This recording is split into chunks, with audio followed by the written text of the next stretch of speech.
ಇಂದಿನ ಯಾಂತ್ರಿಕ ಜೀವನ ಶೈಲಿಯಲ್ಲಿ ಮರೆಯಾಗುತ್ತಿರುವ ಆರೋಗ್ಯಕರ ಆಹಾರ ಪದ್ಧತಿ ಮತ್ತು ಪರಿಸರ ಪ್ರಜ್ಞೆಯನ್ನು ಸಾವಯವ ಪರಿಕರಗಳ ಬಗ್ಗೆ ಅರಿವು ಮೂಡಿಸಬೇಕೆಂದು ಪ್ರಗತಿಪರ ರೈತ ಸಿಎಸ್ ಪಾಳ್ಯ ರಮೇಶ್ ತಿಳಿಸಿದರು. ಗುಬ್ಬಿ ತಾಲೂಕಿನ ಸಿಎಸ್ಪುರ ಹೋಬಳಿ ಸಿಎನ್ ಪಾಳ್ಯದ ಪ್ರಗತಿಪರ ರೈತ ರಮೇಶ್ ರವರ ತೋಟದಲ್ಲಿ ಐಡಿಎಫ್ ಸಂಸ್ಥೆ ಸೆಂಟ್ ಥಾಮಸ್ ಸ್ಕೂಲ್ ವತಿಯಿಂದ ಏರ್ಪಡಿಸಿದ್ದ ರಾಷ್ಟ್ರೀಯ ರೈತ ದಿನಾಚರಣೆ ಕಾರ್ಯಕ್ರಮದಲ್ಲಿ ಮಾತನಾಡಿದ ಅವರು, ಕೃಷಿ ವಲಯವು ಭಾರತದ ಸುಮಾರು 50% ಜನಸಂಖ್ಯೆಗೆ ಉದ್ಯೋಗ ನೀಡುವ ಮೂಲಕ ದೇಶದ ಆರ್ಥಿಕತೆಯ ಬೆನ್ನೆಲುಬಾಗಿ ಮುಂದುವರೆದಿದೆ. ಮಕ್ಕಳು ಕೃಷಿ ಜ್ಞಾನ ಪಡೆದುಕೊಂಡು ಪೋಷಕರಿಗೆ ತಿಳಿಸಬೇಕು, ಬಿಡುವಿನ ಸಮಯದಲ್ಲಿ ತಂದೆ ತಾಯಿಯರಿಗೆ ಸಹಾಯ ಮಾಡಬೇಕು ಎಂದು ತಿಳಿಸಿದರು. ನಮ್ಮದು 4 ಎಕರೆ ಜಾಗ ಇದೆ. 4 ಎಕರೆಯಲ್ಲಿ ಸಮಗ್ರ ಕೃಷಿ ಮಾಡ್ಕೊಂಡಿದ್ದೀವಿ. ಮೀನು ಸಾಗಾಣಿಕೆ, ಜೇನು ಸಾಗಾಣಿಕೆ, ಕೋಳಿ ಸಾಗಾಣಿಕೆ, ಮೇಕೆ ಸಾಗಾಣಿಕೆ ಎಲ್ಲ ಇದೆ. ಇದು ಮೀನು ಸಾಗಾಣಿಕೆಗೆ ಇದು ನೀರು ಸ್ಟೋರೇಜ್ಗೆ ಅಂತ ಒಂದು ಹೊಂಡ ಮಾಡ್ಕೊಂಡಿದ್ದೀವಿ. 50 ಇದು ವೆಂಚೂರಿ ಅಂತ ಇದು ವೆಂಚೂರಿ. ಹಿಂದೆ ಎಲ್ಲ ಏನು ಮಾಡ್ತೀವಿ, ಗೊಬ್ಬರ ಹಾಕಬೇಕಾದ್ರೆ ಕೈಲಿ ಹಾಕ್ತಿದ್ವಿ, ಹಾಲು ಕಾಸು ಜಾಸ್ತಿ ಬರ್ತಿತ್ತು. ಲೆಸದೇನಿತ್ತು, ಭೂಮಿ ಡ್ರೈ ಆಗ್ಬಿಟ್ಟು ಹಾವಿಯಾಗಿ ಹೋಗ್ತಿತ್ತು. ಈಗ ಲಿಕ್ವಿಡ್ ಗೊಬ್ಬರ ಕೊಡಲಿಕ್ಕೆ ಇದು ಹೊಸ ಟೆಕ್ನಾಲಜಿ ವೆಂಚೂರಿ ಅಂತಾರೆ. ಇದಕ್ಕೆ ವೆಂಚೂರಿ ಫಿಲ್ಟರು ನಾವೇನು ಡ್ರಮ್ಮಲ್ಲಿ ತುಂಬಿರ್ತೀವಲ್ಲ, ಆ ಡ್ರಮ್ಮಲ್ಲಿ ತುಂಬಿ ಇಲ್ಲಿ ಕನೆಕ್ಷನ್ ಕೊಟ್ಟರೆ ನಮ್ಮ ಜಮೀನು ಎಲ್ಲೆಲ್ಲಿ ನೀರು ಸಪ್ಲೈ ಆಗುತ್ತಲ್ಲ, ಲಿಕ್ವಿಡ್ ಮೂಲಕ ಹೋಗಿ ಆ ಜಮೀನಿಗೆ ವಾಟರ್ ಸಪ್ಲೈ ಆಗ್ತದೆ. ಆ ಕಾಸ್ಟ್ ಉಳಿತು. ಮತ್ತು ಏನಾಗ್ತದೆ, ಗಿಡಗಳಿಗೆ ಬೇಗ ಗ್ರೋತ್ ಬರಲಿಕ್ಕೆ ಸಪೋರ್ಟ್ ಮಾಡುತ್ತೆ. ಜೀವಾಮೃತ ಇರ್ಬೋದು, ಘನಜೀವಾಮೃತ, ಫಿಶಮ್ನಿ ಆಸಿಡ್ಡು ಈ ಥರದ್ದೆಲ್ಲ ಕೊಟ್ಟಾಗಿದ್ದು ಡೈರೆಕ್ಟ್ ನಮ್ಮ ಗಿಡಗಳು ಎಲ್ಲೆಲ್ಲಿಗೆ ಡ್ರಿಪ್ಪಲ್ಲಿ ಇತ್ತು ಅಲ್ಲಿಗೆಲ್ಲ ಸಪ್ಲೈ ಆಗುತ್ತೆ. ಇದು ಅನುಕೂಲ ಇದೆ. ಲೇಬರ್ ಕಾಸ್ಟ್ ಕಮ್ಮಿ ಆಗ್ತದೆ, ಜನ ಬೇಕಾಗಿಲ್ಲ. ಜನಕ್ಕೆ ಗೊಬ್ಬರಗಳು ಬೇಕು, ಲೇಬರ್ ಕಾಸ್ಟ್ ಎಲ್ಲ ಉಳಿತದೆ. ಕಬ್ಬಿನ ಪಕ್ಕ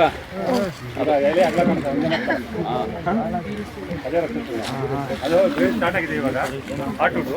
ಅದು ಹೆಂಗೆ ಅಂದರೆ ತುಂಬ ವ್ಯಾಲಿ ಜಾಸ್ತಿ. ವ್ಯಾಲಿ ಏನಕ್ಕೆ ಅಂದರೆ ಬರೀ ಮೇಲೆ ತೊಗಡೆ ಒಂದು ತಗೊಂಡ್ರೆ ಇಡೀ ಮರ ತೂಕ. ಶ್ರೀಗಂಧ ಏನು ಒಳಗಡೆ ಬ್ಲಾಕ್ ವುಡ್ ಅಷ್ಟೇ, ಅದು ಇಡೀ ಮರ ತಗೊಬಾರ್ದು, ತೂಕ ಜಾಸ್ತಿ ಬರೋದ್ರಿಂದ ಅದು ವ್ಯಾಲಿ ಜಾಸ್ತಿ. ಇದು ಶ್ರೀಗಂಧ ನೋಡಿ, ಇದು 100 ವರ್ಷ ಬಿಟ್ಟರೆ ಯಾರು ಕಲ್ಪನೆ ಮಾಡೋಲ್ಲ ಆ ಟೈಪ್. ಈಗ ಟ್ರಂಚಲ್ಲಿ ಬರ್ಸ್ಕೊಂಡಿದ್ದೀವಿ, ಒಂದು ದಪ್ಪ ಪೈಪ್ ಇಟ್ಬಿಟ್ಟು ಟ್ರಂಚ್ ಪೂರ್ತಿ ಮುಚ್ಚಿಬಿಟ್ಟು ಪೈಪ್ ಒಳಗಡೆ ಮರ ಬೆಳೀತಾ ಇರ್ತದೆ. ಪೈಪ್ ಖಾಲಿ ಇರ್ತದೆ, ಪೈಪ್ ಒಳಗಡೆ ಮರ ಬೆಳೀತದೆ. ಯಾರು ಕಲ್ಪನೆ ಮಾಡೋದ್ರೆ ಅಷ್ಟು ಮಣ್ಣು ತೆಗಿಯೋಕ್ಕೆ ಸಾಧ್ಯನೇ ಇಲ್ಲ.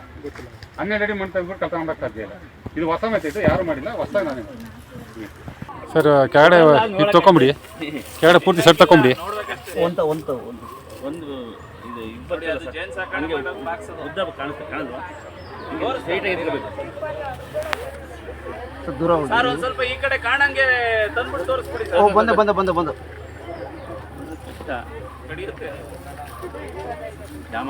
ಕೆಳಗಡೆ ಪಟ್ಟಿ ಅಂತ ಐತೆ. ಪಟ್ಟಿ ತಗೊಂಡು ಸರ್ ಭಾಳ ದಿವಸ ಆಯ್ತು ತೆಗಿಬೇಕಾ ಸರ್ ನೀವು? ಕೆಳಗಡೆ ಸಂಸಾರ ಕೋಣಿ ಬತ್ತಾಯ್ತು, ಒಂದೊಂದು ಪಟ್ಟಿ ಸಂಸಾರ ಕೋಣಿ ಪಟ್ಟಿ ಬರ್ತಾವೆ. ಗೊತ್ತಾಯ್ತಾ? ಒಂದೊಂದು ಅಲ್ಲಲ್ಲೇ ಎದ್ದೇಳ್ತವೆ. ಬಿಡಿ ಆ ಮಿಟ್ಲ ಮುಚ್ಚಿಬಿಡ್ತೀರಾ? ಅಪ್ಪಣ ಹಂಗೆ ಹಂಗೆ ಇರ್ಬಿಡಿ, ನಾವು ತೋರಿಸ್ಬಿಡೋಣ ಮುಂದೆ. ಊಟಕ್ಕೆ ಹೊಡಿತಾರೆ, ಅದರಿಂದ ಪೋಷಕಾಂಶ ಗಿಡಗಳಿಗೆ ಸಿಗುತ್ತೆ. ಫಲವೆಲೆ ಇದರಲ್ಲೇ ಮೊಗ್ಗು ಬರ್ತದೆ, ಚಕ್ಕೆನೂ ಬರುತ್ತೆ. ಮರಾಠಿ ಮೊಗ್ಗು ಇದರಲ್ಲೇ ಬರೋದು. ಇದು ಚಕ್ಕೆ ತಗೊಂಡು ಚಕ್ಕೆ ಬರ್ತದೆ, ಇದು ಫಲವೆಲೆಗೆ ಆಗುತ್ತೆ. ಮರಾಠಿ ಮೊಗ್ಗು ಬರುತ್ತೆ. ಇವಾಗ ಅದು ಮತ್ತೆ 3 ಬೆನಿಫಿಟ್ ಇದೆ. ಇದಕ್ಕೆ ಯಾವುದೇ ಮೇಂಟೆನೆನ್ಸ್ ಅಂತ ಬರಲ್ಲ. ನೀರು ಗೊಬ್ಬರ ಏನು ಜಾಸ್ತಿ ಬೇಕಾಗಿಲ್ಲ. ನೀರಂತೂ ಕೇಳೋದೇ ಇಲ್ಲ. ಇದು 2 ವರ್ಷ ಬಳಸ್ತಿತ್ತೆ. ಪ್ಲಸ್ ಇದರಿಂದ ಅನುಕೂಲ ಏನಿದೆ ಅಂದರೆ 3 ಇರೋದ್ರಿಂದ ರೈತರಿಗೆ ಅನುಕೂಲ ಇದೆ. ಇದನ್ನು ಎಲ್ಲಿ ಬೆಳೀತಾರೆ ಅಂತ ಯಾರಿಗೂ ಗೊತ್ತಿರಲಿಲ್ಲ. ಕರ್ನಾಟಕದಲ್ಲಿ 2ನೇ ನಾನು ಬಂದಿರೋದು.